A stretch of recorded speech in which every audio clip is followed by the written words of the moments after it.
Raikan Topaini is for Thai drama lovers only.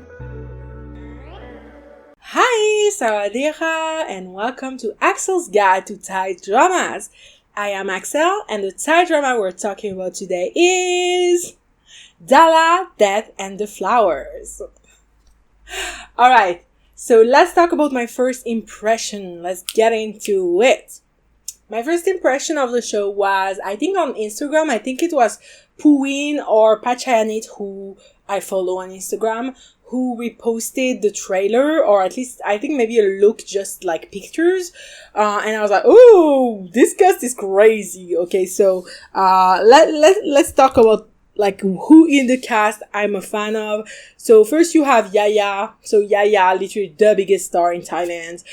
And we're gonna see that this show definitely is participating in the Yaya agenda, which is to make Yaya one of my favorite Thai actresses, because girl, she's been eating project after project lately. It's crazy. And then you have my actual number one favorite Thai actress of all time, Pachayanit.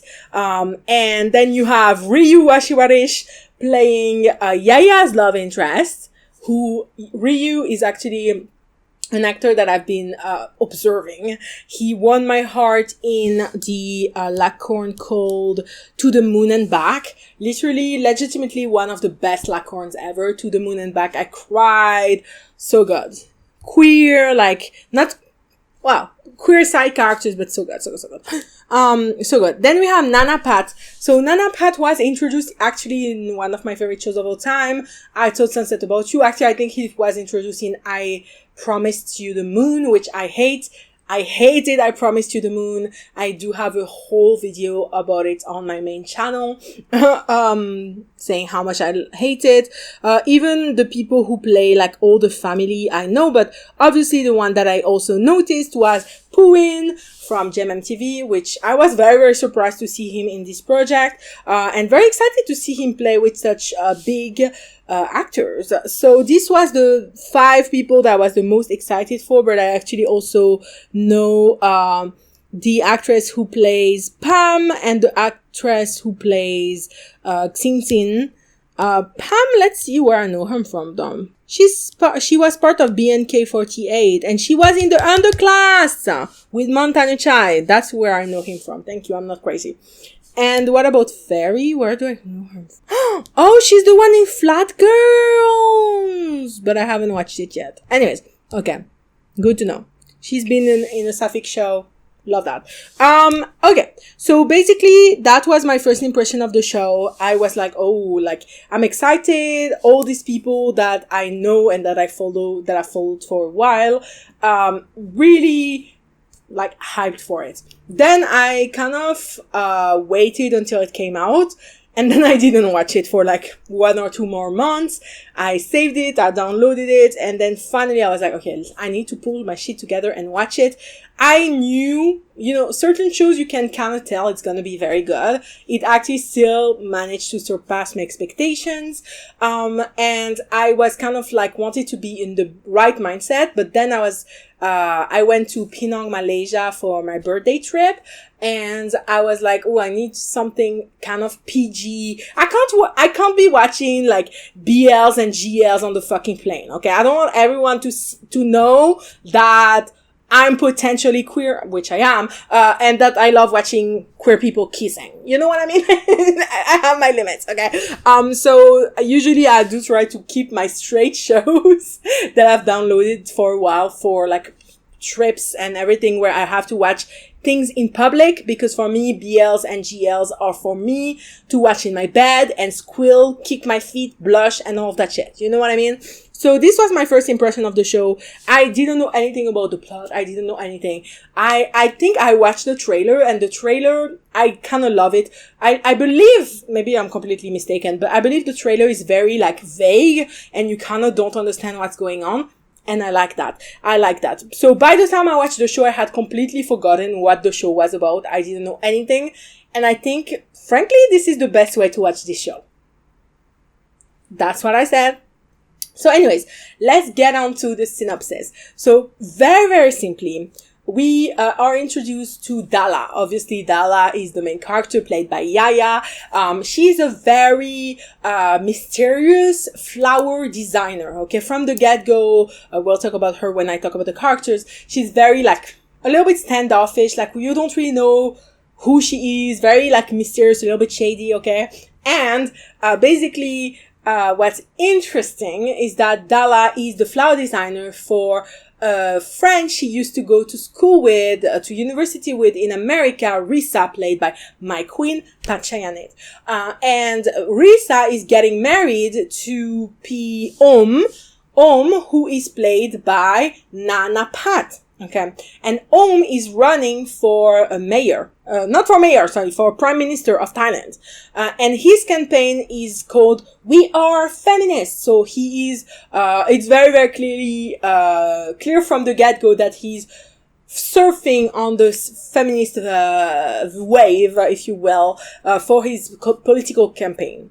And, basically, the entire first episode of the show takes place over the course of one night where they're having a family dinner with both Riza's family and Om's family, to talk about the wedding that's happening the next day.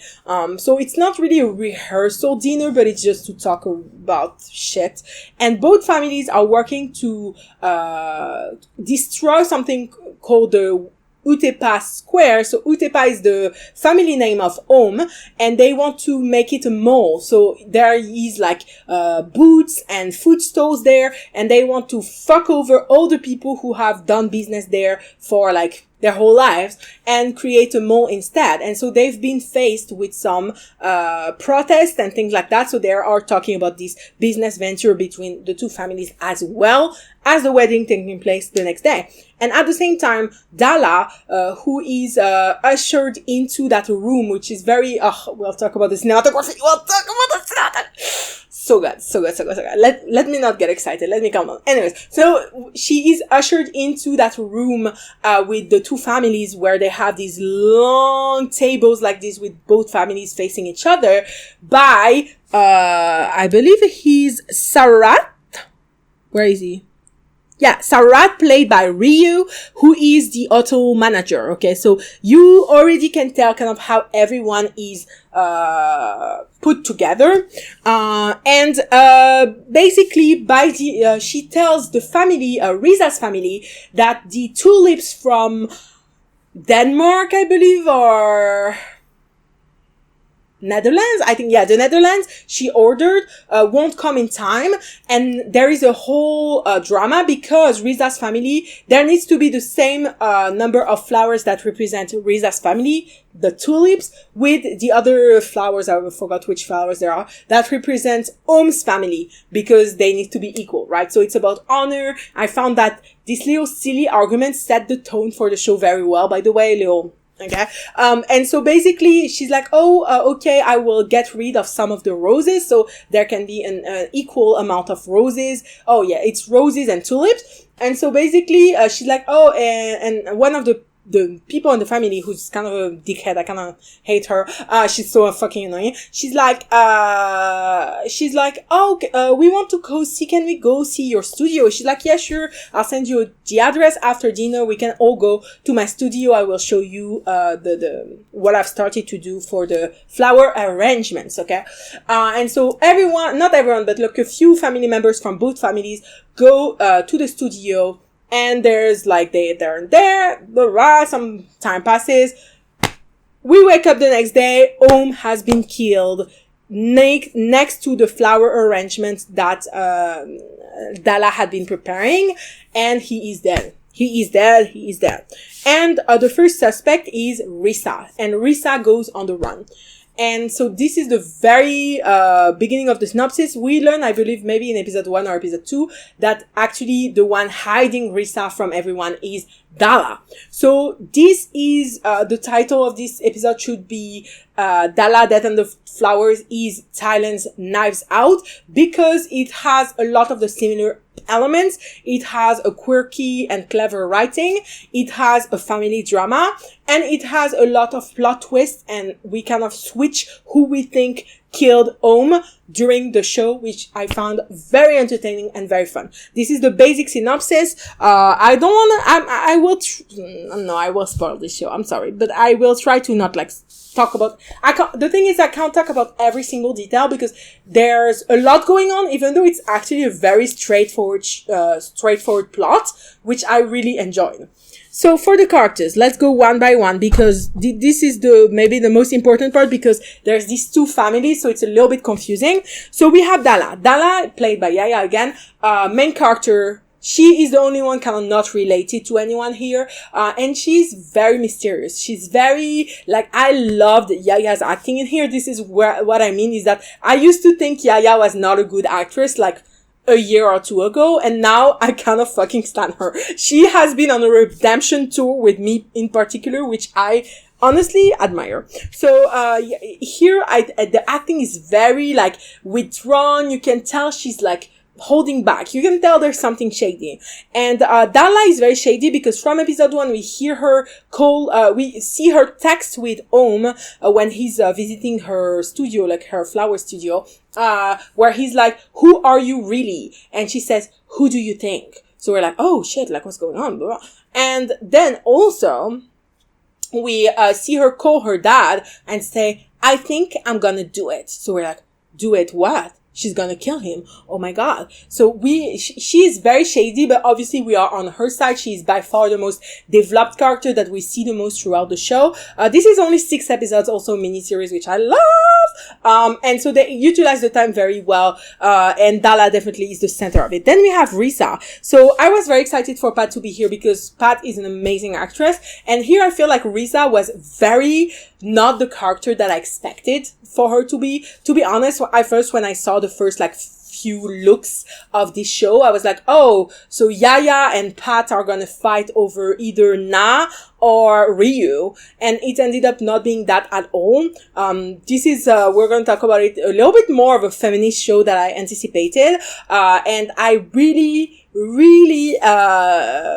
enjoyed the fact that Pat Chayanit oftentimes is unfortunately put in like mean roles, villain roles, because she's very good at acting like a mean person. But here she's not at all. She's actually one of the biggest victims of the show, and I really enjoyed that aspect and her friendship with Dalah as well. So Risa is a little bit underdeveloped, but she is someone who we find out later on, spoiler, that she actually hated home and stayed with him only for her father to get the Wetepa Square turned into a mall and finally get the love and the assurance that she's always wanted from her father, which she's never gotten because she's a daughter in a Chinese family. And I do have 2 Thai Chinese friends, and it is very, like, they both have told me on their own that it's a very sexist environment where girls are not valued, even in 2025, not valued nearly as much as the boys. Then we have Sarat, played by Ryu. So Sarat is a little bit, he is the love interest of Dalah. And I kind of really enjoy their dynamic, even though they're extremely underdeveloped, which makes perfect sense. They couldn't have been more developed than that. He's clearly very attracted to her. He's kind of a bumbling idiot a little bit. And he also is kind of her sidekick. So he helps her, because he likes her. And I think, he's a very charming character. I actually really love Ryu as an actor. And here I feel like his charisma, which he has lots of, is really on display. So I kind of really like this character.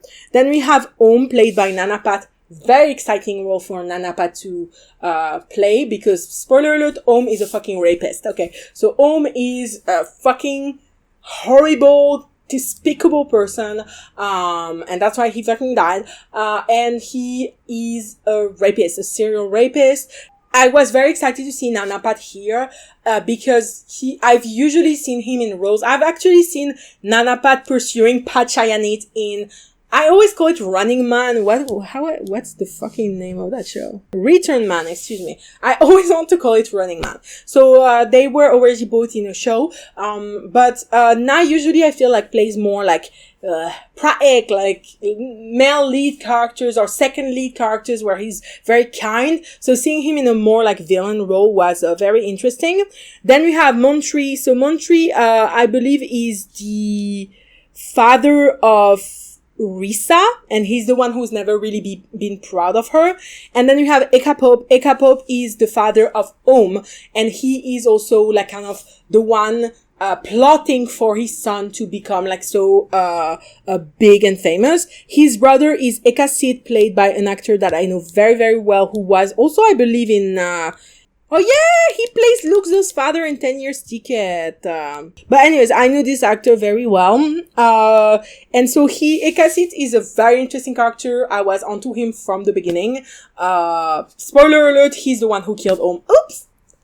And so Ekasit is this guy who he's single, he doesn't have kids, he has this little white dog that he carries everywhere, and we see him, he's the one who two-face the protesters about the mall thing, the mall construction thing. And so from the beginning, and we see also that he has a problem with alcohol. So out of all the characters, because in the first episode, it's a little bit overwhelming. There's so many characters thrown at us. We're like, okay, let's calm down.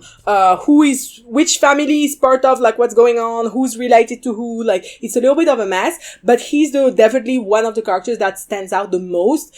Even though we don't know much about him, but we definitely see about him the most. And then we have, Chris, who is Risa's nephew, played by Puin. We have Pam, played by Music from BNK48, who is, I believe she is on the side of Om. I think she is Om's like nephew or niece, sorry. And then we have Zinzin, who is also a cousin. She is, I believe she is the cousin of Chris. And she's the cousin of Chris. And then we have other people, honestly, let's not tell all of them. There's a lot more, but basically it's a big family, and everyone is very I think this is where the show is so successful, is that it creates this spider web with all the people, but some people are not as involved. So these are definitely like the main people involved, but then there's other like aunts and uncles and blah blah. But if they come up again, I'll talk about them. And so already this show in a way, you know, it's funny because I always tell you guys, yeah, I'm a more like character focused girly, but this is definitely a more plot focused show. Although I feel like it developed the characters enough for us to understand their motivations as characters. And also I do enjoy a plot focused show when it tackles topics that I care about. So here there is the topics of social inequality, of politics. These are topics that I really like, of feminism, of women being abused, and being overlooked in their families. Of course, these are topics that I love and that I care about and that I think about a lot. So it's gonna work even though it's a more plot focused show, if it makes sense. So following the characters, the cast and acting. So for me, the cast is excellent. Obviously, you are casting a lot of individual actors that I already like. And not only do I personally already like them, these are already fairly established actors that have gotten the goodwill of a lot of directors, producers, like execs, etc., which for me shows that they are good. You know, I don't think an actor will get so much goodwill from everyone in the industry if they're not good. So here, this is a like really stacked cast. I was, as a GMMT girly and as someone who's literally been aware of Puin since he was 15 years old in a Mighty 'Cause You're My Boy, the series, I personally was very excited to see, every time I see a GMMT person here. Oh, by the way, there's also Poon Mitpakdi in the show. He plays a little cameo, but what a cameo that was. Okay, we'll talk about him. So in general, I think the cast is very exciting. This is definitely the thing that pulled me into this show, and the acting is really good. I think the performances here was really good. Everyone was in place, and with a show with so many characters, it's very rare to have like everyone act well, but here I literally don't think there was a bad performance. I think everyone did what they were supposed to do, so that's very good. As for the writing, I think the writing is excellent. This is, it's not, I want to call it a detective show, but in this show, I mean, there is a detective. Oh yes, I forgot about one of the characters. So one of the characters that is very important. Oh yes, shit, I confused them. Montri is actually not the father of Risa. Sorry. He is the detective. It's because in his picture on my drama list, he still has like dark hair, but on the show he has white hair. That's why I confused them. But basically he is a detective, and we soon learn, so he's the one trying to kind of unfurl everything, but he's the one who basically we learn later on that he is kind of paid by Ekapop, so Om's father, because Ekapop's like, he had an extrajudicial killing, which every time I hear that word, I think about Not Me. Yes, I do have to talk about Not Me every episode, where Sean's father in Not Me is called in an extrajudicial killing. And here I was like, oh, is there a link between this? Is he the one who shot Sean's father? What's going on? And so he was rescued by Ekapop, and that's why he kind of owes things to the Otepa family, but in the end, he still turns against them. Spoiler! So, the writing... So to go back to the writing, I think it's definitely a detective show, right? There is a detective, Montri, but we also as the audience are detectives. And I think, to be honest, I could never write a detective show. I love writing, but I could never write anything with like an investigation. I think I would suck so bad. But I think the way that I've watched quite a few shows like these, I think the way to do it is to confuse the viewer. And I think this show does it very well because there's so many moving pieces in the show that the viewer is constantly confused. But in the sense, they kind of give out who the murderer is very early on, because it's kind of, Ekasit is the first character that we kind of see in the show. We see him wake up, get his dog, face the protesters. He is the only character out of the two families which we see on his own, whereas all the other characters like Chris, Pam, and Xingxin, who are a little bit more developed compared to the other family members, because they are part of the Risa thing, but whatever, we barely ever see them by themselves. We see them with the other characters. We see them interact with Dalah, with Risa, with their other family members. But Ekasit is the only one who we see like all alone. And in a way, that is a big clue. That is like, oh, he's been like always kind of the black sheep of the family. And so it's very, very interesting how kind of the clues were there all along, but because there's so many moving pieces, we start, with Dalah saying, to her dad, I'm gonna do it. We get confused. We're like, did Dalah do it? Then the next episode, did Risa do it? Then did Pam do it? Then did Xingxin do it? Like, we don't know. So I think that's a very good way to write a murder mystery, because it's always hard to kind of surprise people, right? But here I think they made it work. It wasn't like a huge surprise. I wasn't like my jaw on the ground, oh, it's Ekasit, oh my god. But like it worked in that way. And personally, I could not write these kinds of shows. And that's why maybe I'm very admirative to shows like these, or like movies in the Western world, like Knives Out, that actually managed to write a cohesive investigation, a cohesive murder mystery, because for me, that's something that my brain does not work on that fucking frequency, if you will. So, definitely, I think the writing is very solid. Honestly, I don't think I have anything to say against the writing. I think the writing from beginning to end is really good. Like, I'm trying to rack my brain to find anything to complain about, because you guys know I love to complain. Frankly, I think it was a near perfect writing. I think, again, the thing with this show is that the writing is so good, and it needs, especially with plot-focused shows, the writing needs to be top tier, because you kind of don't have to, especially like murder mystery shows or investigations like this, you don't have like a more like heartwarming, cute moments to fall back on. You know what I mean? Like the reason why romances tend to get away with like less good writing oftentimes is because they have the cute characters, the attractive actors, the beautiful love scenes to fall back onto. But here they don't have. They have, the writing needs to be a 10 out of 10, and honestly it kind of is. It's really solid. It's really good. Now for the cinematography. Now, you guys, I always talk about the cinematography. How most of the time it's very basic. Here, no. Oh, so good. First of all the title cards with the flowers, like the camera quality, so good. The zooms on the flowers, all the title cards with the flowers moving, the petals in the air, great, amazing. The framings, the camera shots, everything, so good.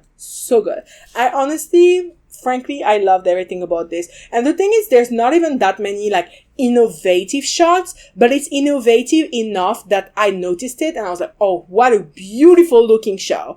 What a beautifully directed show. And this is what I mean. When I talk about cinematography, I'm like, oh, the director put their whole Uzi into it. You know what I mean? Like, I feel like sometimes when you forget there's even a director in a show or a movie, they didn't make their work well enough. You know what I mean? Like, I love watching a show and be like, wow, the director ate with that one. This is when you know that the cinematography is good, in my opinion.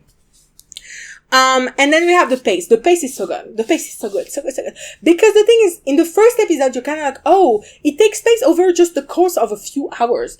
And you're like, oh, okay, it's kind of slow, but at the same time, you're trying to get familiar with all the characters in the two families and be like, oh, this one is related to, like, this is their niece, this is their daughter, this is this, like trying to piece it all together. So it makes sense, like, for example, the dinner, the rehearsal dinner thing lasts a long time because we need to kind of familiarize with the different conflicts between the family, try to analyze the behavior of every family member, like who's shady here, what's going on there. And then we have the scene in the studio, also very long.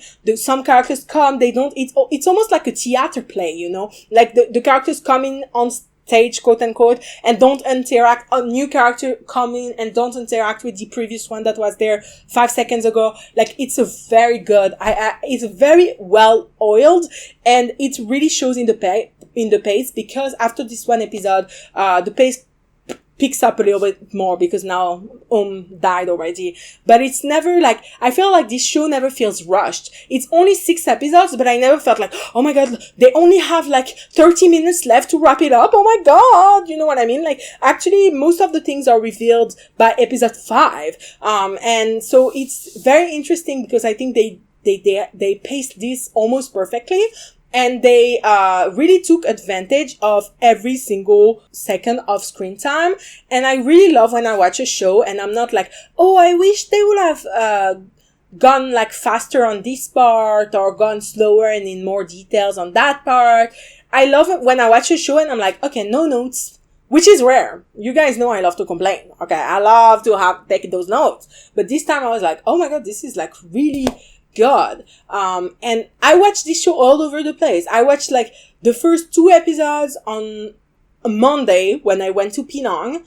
Then I watched 2 more episodes like during the week. And then the last 2 episodes, I watched them on Friday when I was waiting for my flight back to Bangkok.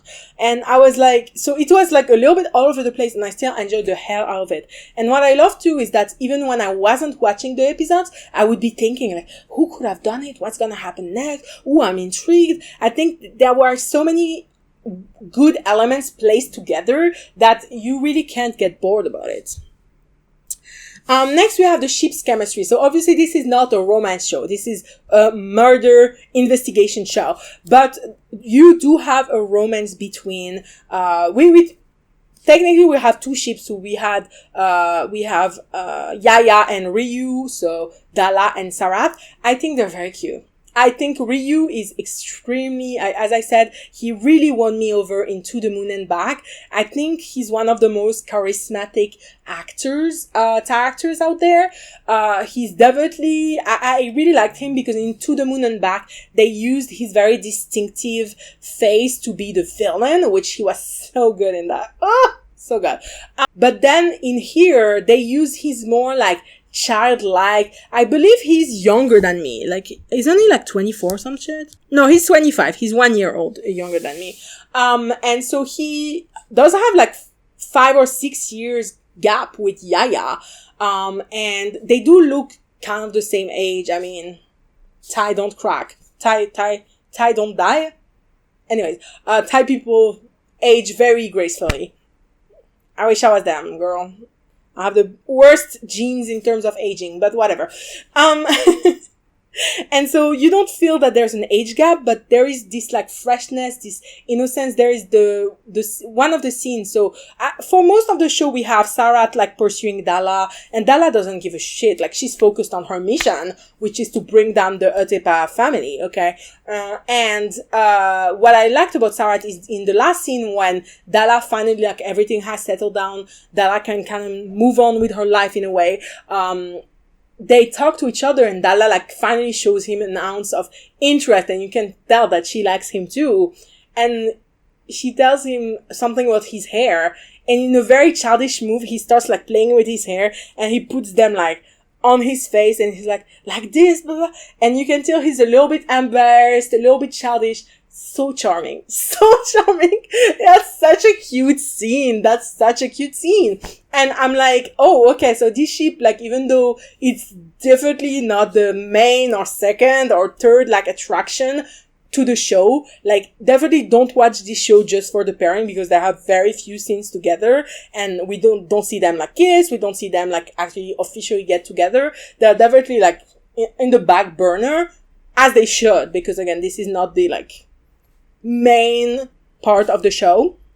But I really enjoyed this ship. The chemistry was really good. But honestly, I feel like at this point, Yaya is incapable of having bad chemistry with anyone. She's just like, every time I see her with someone, I'm like, oh, you ate with that. And honestly, I love that Yaya is starting to collect all the 9x9 T-pop members. Like, first Thor in My Cherry Amour, now Ryu. Who will be in the next one? Maybe Jailer. We don't know.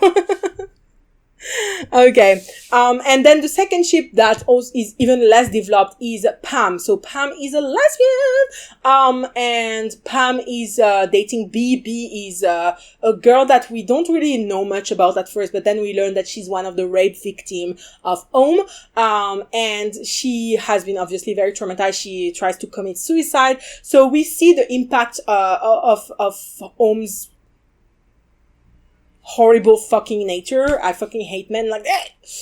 Anyways, on B a lot. And what I enjoyed is, at first I thought they were gonna kill her off. Like, I was like, oh, when B took all these pills, I was like, oh, she's dead. Like, of course, they killed the fucking lesbian. Like, obviously, I'm like, what's new? You know what I mean? And then no, she survives, and they stay together. And I think what I enjoyed about it is that they're not a ship. Like, we're not like, wow, that's so cute. Like, it's not like watching a GL show. But what I enjoy though is that, this pairing, this sapphic pairing, this lesbian pairing, this queer pairing is very normalized into the show. Like, they could very much as well not have been lesbians, but at the same time, the fact that they are is very important, because when we finally see what happened that night when Om got murdered, we literally see him talk to Pam and say like, what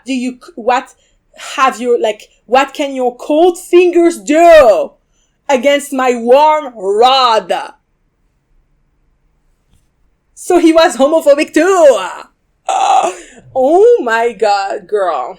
Cold fingers? Who said her fingers are cold, first of all? But anyways, so I think the fact that it kind of added another layer, the fact that he's also homophobic to his own like niece or sister. I'm not sure like who she is. I think, yeah, maybe the only thing that, but I don't know how they would have done that differently is about the writing, is I wish they would have made it a little bit clear who's related to who. Like we know which, like with the two tables, we can tell which family, like which person is in which family, but we can tell they're linked inside of the family. So for example, I didn't know if Pam was Om's sister, Om's niece. I don't know that. I don't know if Ding Ding is Chrissy's sister, Chrissy's niece. No, I don't think so. I think there's cousin, because so you have to kind of piece it together, and there's so many characters, especially the parents' character. You kind of like, who's related to who's the actual daughter of Eka Pop or the other guy, like who's going on. So that for me was kind of the only part in the show where it was a little bit confusing, but I feel like it's kind of on purpose at the same time, because you're kind of meant to be dropped into this situation and kind of piece it together by yourself from the beginning until the end of the show. So this was for the ships, the chemistry, very good, but obviously that was not the main focus of the show at all. And so don't watch the show for the romance aspect at all. Like, I feel like not at all. Then you have the music.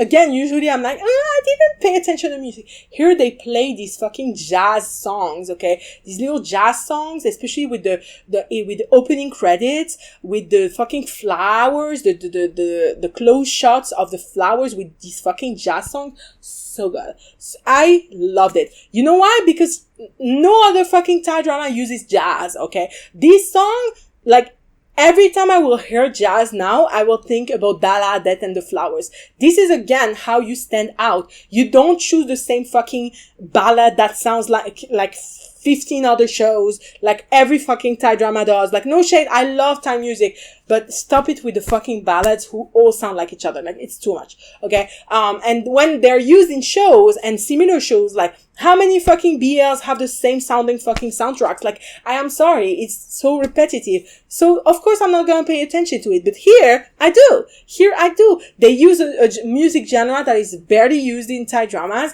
And they used it very well. I think the jazz fit the vibe of the show. We have Dalah, this, like, beautiful, tall lady, very, like, very mysterious. We have this murder mystery, this family drama, Risa on the run, so many, different components to this mystery that we have to solve. Jazz fits it so well. I mean, jazz is giving like kind of old murder mystery detective story. I love it. I love the music here. I think they did incredible. Like, once again, I think the execution of this show is very much above a lot of other Thai dramas. Like, you can tell they got more budget, more, like, they got so many big stars. You can tell this is a show that they put so much effort in, so much more effort than other shows, because probably they got the fucking attention and budget that they deserved for this show, which is very rare. And next we have the costume design. Costume design is very good. Now, costume design is very good because we have Dalah, fashion icon. Of course, she will never beat how good Yaya was dressed in My Cherry Amour, but Dalah and her outfits are so fucking good. She's again a fashion icon. I love, like, keep putting Yaya in roles where she's dressed so well, please. She's my fashion icon on every single, like, I love it. But basically, she's dressed very, like, funky, very also, like, feminine, flowery a little bit. I mean, she is a florist, but you know what I mean? Like, I'm gonna say something. If you guys have followed the It Ends With Us drama, blah, blah, blah, and one of the criticism before the whole, like, it went to fucking court, okay, and became a lot more serious allegations. Before that, a lot of people were trolling Blake Lively on her dressing of Lily Bloom, who's also a florist, and the way that there's so many flowers and it's so obvious that, like, they were like, oh, she's a florist, let's just call her Lily Bloom and put her in a lot of flowers. But here, Dalah is dressed the way that Blake Lively thought she did. Like, Dalah eats the way that Blake Lively in It Ends With Love, It Ends With Us, thought she would eat. You know what I mean? Like, she is so good because you can tell she is, like, very feminine, a little bit flowery, but it's not over the top. It just works so well. And then the other characters, their wardrobe is a little bit more basic, but reflects their more high status. I love Chris and his pearl necklace. He is a singer, a famous singer, and he wears his grandma's pearl necklace. It's a very small moment into the show, But I loved it. I love seeing a male character, someone who is like famous, desired by women. Not really like, it's not shown into the show that he's desired by women, but if he's a big star, he is. And Puwin literally posted the fucking shirtless selfie that got over 1 million likes like a month ago. So he is, a real life actor is desired by many women and actually many people in general. So I kind of liked seeing this like idol figure wear like a feminine necklace from his grandma and have this cute interaction with the grandma where the grandma is like, oh, my purse looks so good on you. Like, it's so sweet. I just loved, I really loved, the more like subtle messaging, very progressive messages into the show. We'll talk about it in the conclusion probably. And so the costume design, apart from that, like nothing crazy, but I love Dalah. I also love the girl, the woman she works with, who's played by Mamparia Som, who's like her assistant at the flower studio and also has her own like flower studio. And she also is dressed very like funkily, flowery, feminine. So you can tell that, they were like, these two characters work with flowers and are a little bit of the loose cannons. We don't really know what they're doing in this story, where they're gonna end up. They dressed them a little bit more funky. And also I love the red lipstick they gave Dalah. Like, it worked really well. Like, Dalah is such a fashion icon as well. So fucking everything. But the rest of the characters, much more basic. Very interesting. Very interesting. And next, for the rewatchability, obviously the only problem with murder dramas, murder investigations, murder mysteries is that once you kind of know who did it and how all the components of the story work together, it's kind of not as enjoyable to rewatch it, right? But frankly, I kind of think this show, I wouldn't like rewatch it over and over again, even though I do love miniseries. I almost only rewatch miniseries. For full series, the only ones that I rewatch is honestly Afghan shows. But, I would rewatch this one definitely second time to try and put the clues together before they happen. But definitely I wouldn't rewatch this show like every 6 months. But honestly, I don't think here it takes away so much because I feel like the mystery aspect of it is not the whole part. And I think this is also why this show is very brilliant, is that it's much more so about also revenge and seeking. Yes, it is about putting all of these components together to make a full story that we understand, but it's also about like revenge. It's also about a bad man like being punished and learning what happened to him, what he did, the full context. And frankly, this aspect is okay, like if you keep rewatching it even though you already know what happened. So frankly, I would rewatch it. It's not the most rewatchable show of all time, but I would definitely rewatch it, and frankly I think I will. Okay. And then for the ratings. So on my drama list, this show has a 7.9, which is pretty good, honestly, for a straight show, non-BL, non-GL show.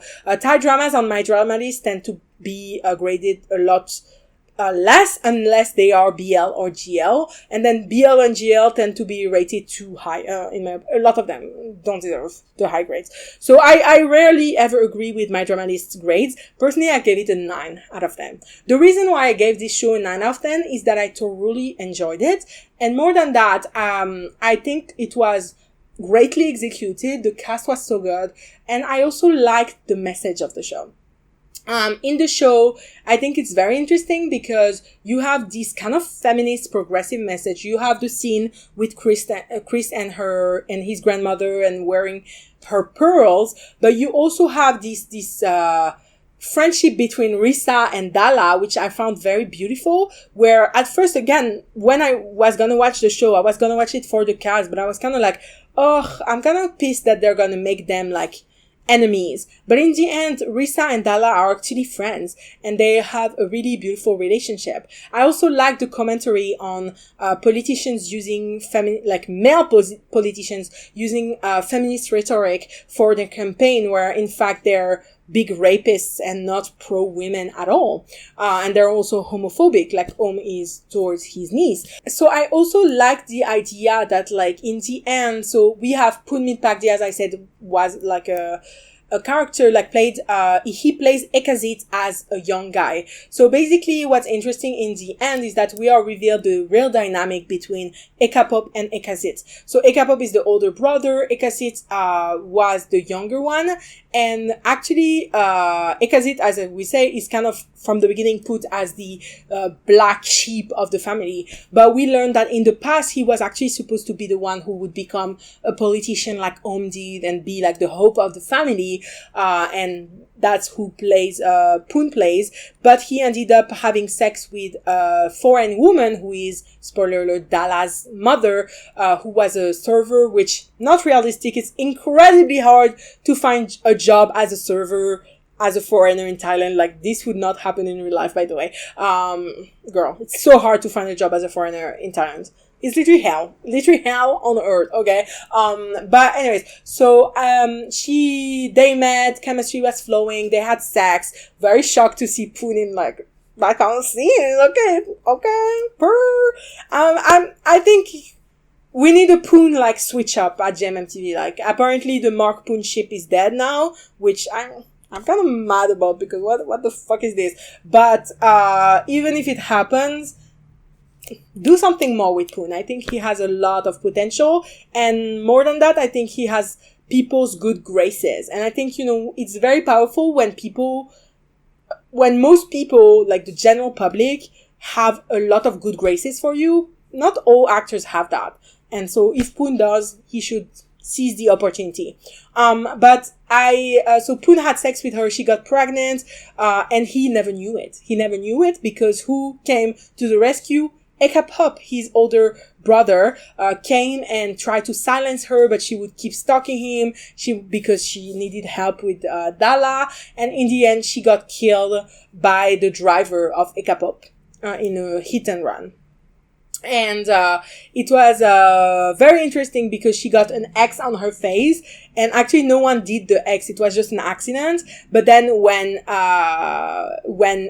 got killed by, spoiler, Ekazit, Dalah is the one who came back and drew the X on his face to put the both cases together, explain like, this is the legacy of your family, you know what I mean? You killed my mother, now you get to be killed with the same mark on your face. And so I think the message of the show is very powerful. I love when, in the end, like, when, I forgot who they said like, oh, Ekazit is your father, and Dalah looks at him, and Ekazit, who's like, again, an alcoholic loser, like, just his whole world has been turned upside down, and he's also just confessed to killing his own nephew. You can see like how the emotion on his face, and Dalah looks at him and say, I already have a father, because she got adopted by someone else in the States. And so I kind of liked the messages of the show, where you can see the young people of the family band together, the women band together, and all work to kind of take down this fucking rapist, horrible man. I think and what I like the most about all of these, like, more progressive messages that are very, like, important to the show, very central to the show, in the first episode, when Riza starts being accused to have killed we see some social media, and we see what I absolutely love these segments, because we see social media and we see people going on lives, like commenting on Instagram, and you can see a fucking torrent of vitriol against Risa, like, that fucking bitch, she killed and a bunch of misogynistic comments against Risa. But then in the, I think, 4th or 5th episode, then it switched, and Dalah is the one who publicly gets suspected. And so then everyone starts posting, Dalah, you are trying to frame Risa, and then she is now faced with a bunch of vitriolic, misogynistic hate.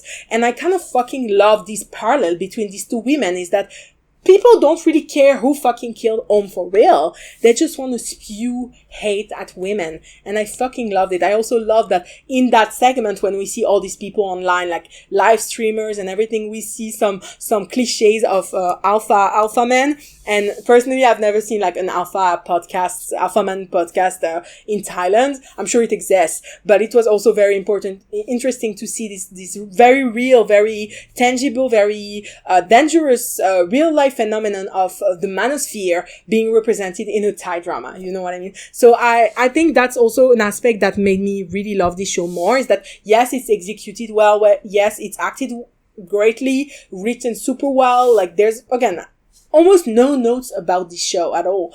But the reason why I would give it a 9, even though it's a more plot focused show, and again, I am a character girly, is because it also has these messages that are very important, but it's not cringy. And that's what I appreciated the most, is that like sometimes, like for example, another show with Yaya that I also reviewed on here, My Sherry Moore, tried to be feminist, and it went like as very cringy, because first of all, this show took place in the fucking 1920s, so I'm like, girl, feminism was not the same thing in the 1920s as it is today. The things that Yaya's character were saying in My Sherry Moore were very unrealistic and became cringy. But here it felt a lot more subtle. Like, they're not saying, yes, us women need to band together against this evil man. But that's what they do. We just see them do that. And in this sense, it's feels very feminist, very progressive on many fronts, without being like shoved in your face, like being too obvious, being too cringy,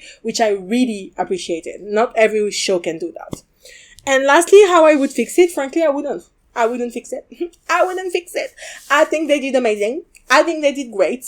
I really have barely any notes. The reason why I couldn't give this a 10 out of 10 is because I give 10 out of 10 to shows that changed my life, that touched me in a very strong, particular way. And here, this isn't really the case. You know what I mean? I feel like this is a show that is important, that it reflects a lot of societal aspects, that those have a very good social commentary, but unfortunately, also isn't life-changing. It's a murder mystery. Just like Knives Out wasn't life-changing. It's life-changing in the way that you can see the level of goodness that Thai dramas can produce. And this is something that I will always be such a deep fan of, is like, you know, no one gives a fuck about the straight Thai dramas. Like, not no one, but very few people, okay? Thai dramas are known for their BL and now GL dramas, and I've always been such an advocate of looking at the other dramas. This show, in a way, reminded me a lot of The Revenge, which is also a lot more fucked up, but also has some, like, fucked up topics, like, kind of, it's not as much of a murder mystery, but it is, yes, it does have this kind of elements. It's very similar. And I do recommend, if you're watching Dalah, to also watch The Revenge. The Revenge is one of my all-time favorite shows as well, that I also rated a 9 out of 10, because both shows are very, very good, very well written, and both shows probably are gonna flop. Dalah maybe a little bit less because it is on Netflix, so it has that added bonus of people scrolling on fucking Netflix, just clicking on it and watching it. But, definitely great show. And I don't think there's any way to fix it, because it was frankly already near perfect.